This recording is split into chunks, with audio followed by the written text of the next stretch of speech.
Hi everyone! Welcome back to this channel. Today I'm so excited to share this new thing with you that I've been working on for the past few weeks and something that I've always been wanting to do. And so this is the first part of my wing liner series. I know it sounds silly even if I say it because it's just a wing liner. What else is there that you can do with it? I mean, apparently there's so much that I want to say about wing liners because if you know me and you're one of my friends, you know this is the look that I sport all the time. Pretty much my whole entire makeup journey, and this is just my go-to look. Yes, I can do other things, but this is just me and pretty much what I call my signature look. Not the eyeshadow, but to have a perfect wing liner on any occasion, whether it be a casual one or a formal one, you will always see me with a liner. So I would just like to share my methods and what I do to create the perfect wing liner every single time. I can't guarantee it, but I'm gonna be real with you with all the tips and advice that I will be sharing, and I hope this will help you create the winged liner that you've always wanted. I am here to show you the years and years and years of hard work on creating the perfect wing each and every time so that we can prevent the famous panda eyes. And I hope this helps you. I hope you enjoy the tips that I'm about to share, and now let's just get right to it. I hope this helps your wing liner journey. Now, the first thing that I want to talk about is always have a small fan, something to fan yourself with, like paper, notebook, or something to just fan your eyes with. So yes, make sure to have something nearby to dry your liner. Before applying your liners, I would highly suggest that you have to curl your eyelashes before applying your liner, because when you curl your lashes after putting your liner, it will get stuck on your curler and it'll mess up your super clean wing liner. So yes, curl it beforehand. And also an extra tip for that, with curling your lashes, it lifts your lashes away from your waterline, which allows easy access for filling in the gaps between your lashes, and it's easy for you to draw on when you want to fill in your waterline. I don't believe in stencils or these mini hacks of putting a card on your eye, under your eye, and tracing your eye with it. I've tried these tricks before and it just never worked, at least for me, because I ended up making more mistakes. It bled through the card or whatever. I mean, those things. Yeah, it's just not for me. May work for others, but yeah. And with that, instead of having a stencil or anything to get the perfect liner, I have a trick of using a eyebrow brush when you apply it using an eyeshadow for your eyes to create a very, very light liner on your eyes, and it creates a shape for you to trace on. And you trace it with your liquid liner or any eyeliner of your preference and just fill it in, and it creates a foolproof wing liner, in my honest opinion.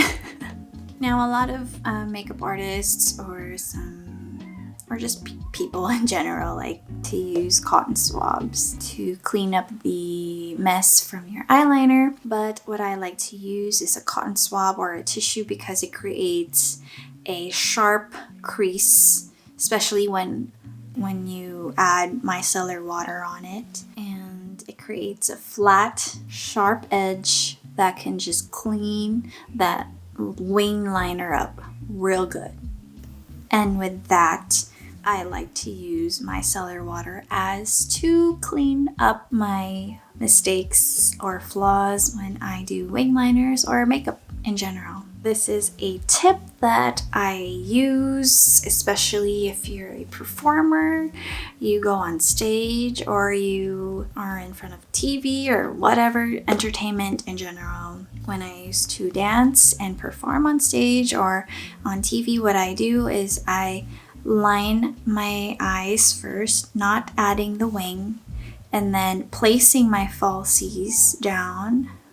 Once that's settled in, I create a custom liner that will go well with the lashes, because sometimes when you apply your liner before putting your falsies, the angle will not match the falsies that you add on, or complement, not necessarily match, but complement where the lashes are sticking out. So you want to make sure they're married together and it complements each other. One of the things that I learned backstage.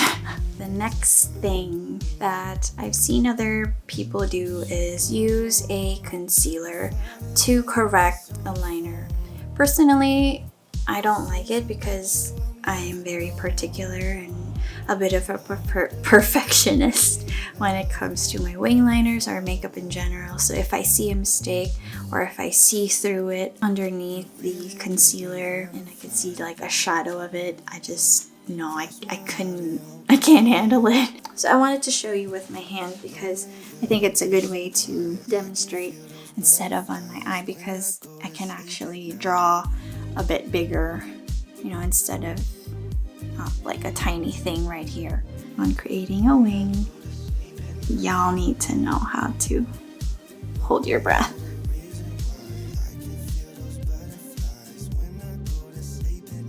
Now I did exaggerate the mistakes so that you could see why I don't like it and why this method for me is just not working for me. But I know, some people make these bigger mistakes and they want to cover it up, but I'd rather you just clean it up with a micellar water and a cotton pad. But I think this works if it's a super tiny mistake and you don't want it, and your eyeshadow is already very intricate and so many layers are there already, and you don't want to erase that. So I think concealer is a good way also. Anyway, my eyeliner is dry. Oh, let's focus on my hand. So the liner here is that, and I took a brush and this is my concealer, and let's clean it up. Oh, this is hard to do. Can you see it? There you go. Because in real life, you blend things out. Okay, so there you go. There. So I corrected it. The concealer that I'm using is Can't Stop, Won't Stop. It is a contour concealer from NYX. It's my most opaque concealer. And you can see right here. That's what I don't like. The shadow that it creates underneath. I don't know if you could see it, but in person, the liner blended with the concealer. It bled to the concealer, so it kind of created a gray shadow. So that's why I don't like it. Imagine having a white thing underneath your liner compared to this. That's just me. Another tip on creating the perfect wing is to don't distort your face and don't tug on your lids on doing so. So when you do your liner, make sure to open your eyes naturally and relaxed, how you would on a regular, like this. And you apply it on your eye without, raising your eyebrow, because when you relax your face, the liner will look different. So make sure to don't tug, because when you apply liner upon stretching your skin, when you let that go, your natural state on majority of the time, it's not like the whole time or the whole day you have your eye like this. Unless you have those tape things, but who does that?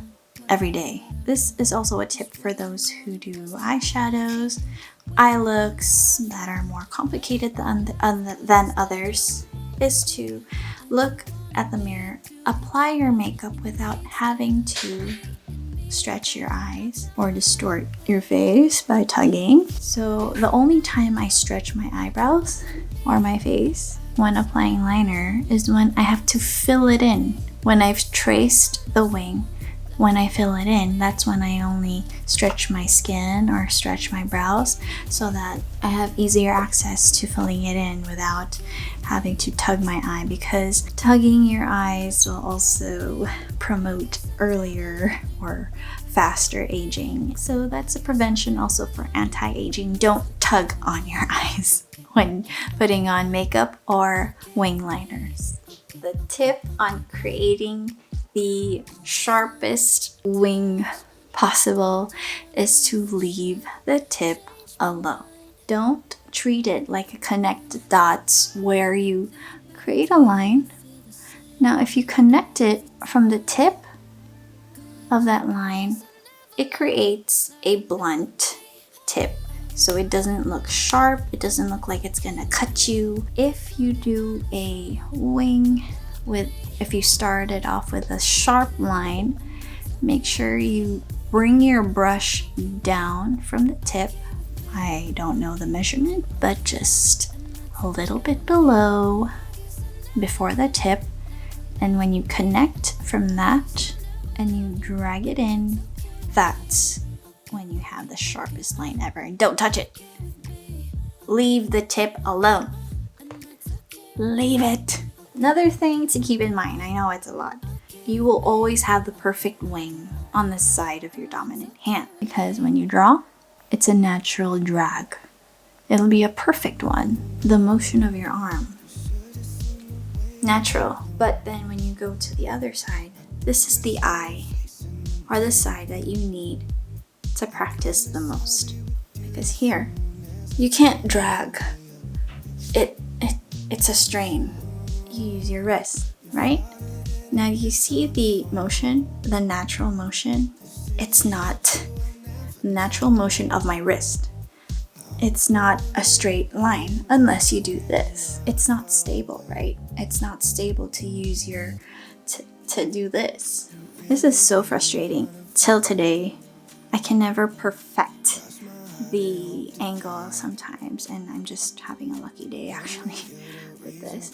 I'm saying there is no trick for this, but for you to practice with the opposite side of your dominant hand. I start with this side that I'm opposite of my dominant hand, because at least when I create a look here and it turns out good, I can just replicate it here easily because this one's easier to maneuver. So yes, practice on the opposite side of your dominant hand. So if you're left-handed, practice on your right eye. So if you're right-handed, vice versa, practice on your left side. And that's it, everyone. That's all the tips and hacks and advice that I can give you that I've used over the years on getting the perfect wing liner. I hope that helps you on just being aware of your eyes and also just practice basically. I hope you find the right angle and I hope you find the right shape that's perfect for your eyes and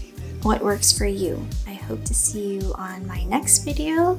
Make sure to subscribe to this channel to see more from me, and also give a like to this video if this is something you would want more of, so that I know this is something that you like. I hope you guys stay safe, stay healthy, be well, and bye guys.